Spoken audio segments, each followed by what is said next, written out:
Hai teman-teman, bertemu lagi dengan si Blue, mobil kecil yang lucu. Teman-teman, hari ini si Blue mau mengajak teman-teman membaca buku cerita tentang Paus dan Nabi Yunus.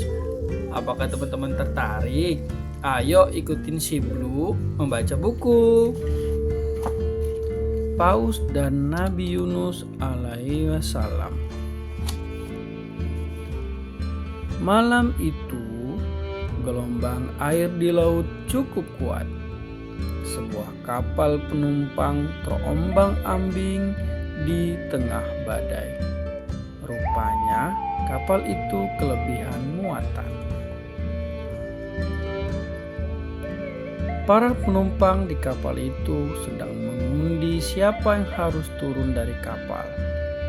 Namun, nama Nabi Yunus lah yang keluar.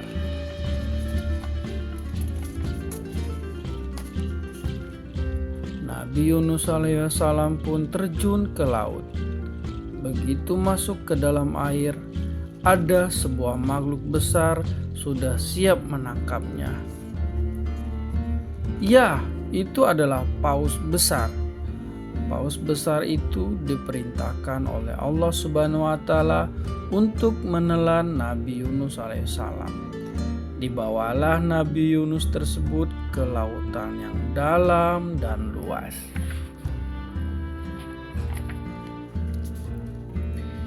Di dalam perut paus, Nabi Yunus alaihissalam merenung.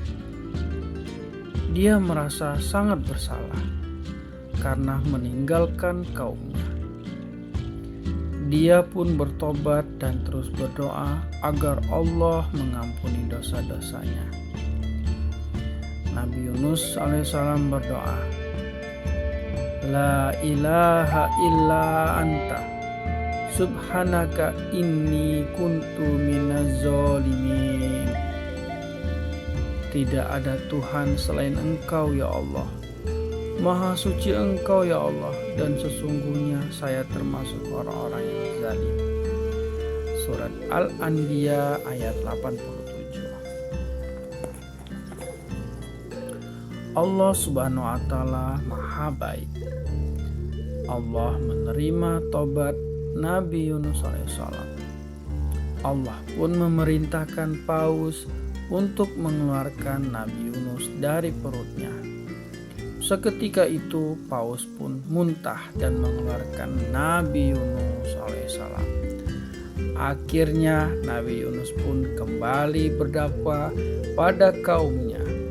Mereka pun beriman kepada Allah Subhanahu wa taala dan ajaran Nabi Yunus alaihi wasallam. Pesan hikmah dari cerita tersebut. Allah Subhanahu wa taala itu Maha baik dan Maha penyayang. Jika kita mau mengakui kesalahan kita dan bertobat dengan sungguh-sungguh, memohon ampun pada Allah, maka Allah akan ampuni. Di dalam surat Asy-Saffat ayat 139 sampai 144.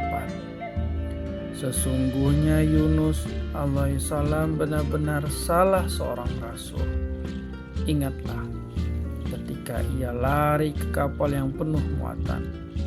Kemudian ia ikut berundi, lalu dia termasuk orang-orang yang kalah dalam undian. Maka ia ditelan oleh ikan besar dalam keadaan tercela.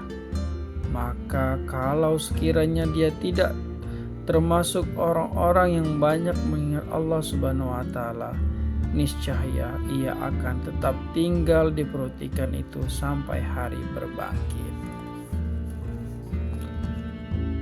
Sekarang fakta unik tentang paus. Paus adalah mamalia laut terbesar di dunia.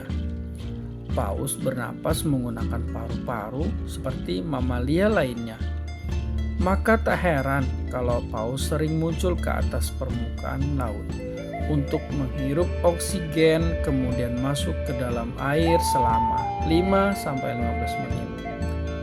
Paus disebutkan dalam Al-Quran surah Asy-Syaffat ayat 142. Tahukah teman-teman, paus terbesar di dunia adalah paus biru. Panjang tubuhnya tercatat dapat mencapai 33 meter dan beratnya bisa mencapai 180 ton loh. Bayi paus biru yang baru lahir saja memiliki berat sekitar 2 ton dengan panjang 1-2 meter. Sangat besar bukan? Iya, besar sekali. Oke, itulah tadi cerita tentang Paus dan Nabi Yunus. Terima kasih ya sudah menemani Blue membaca buku cerita. Assalamualaikum warahmatullahi wabarakatuh.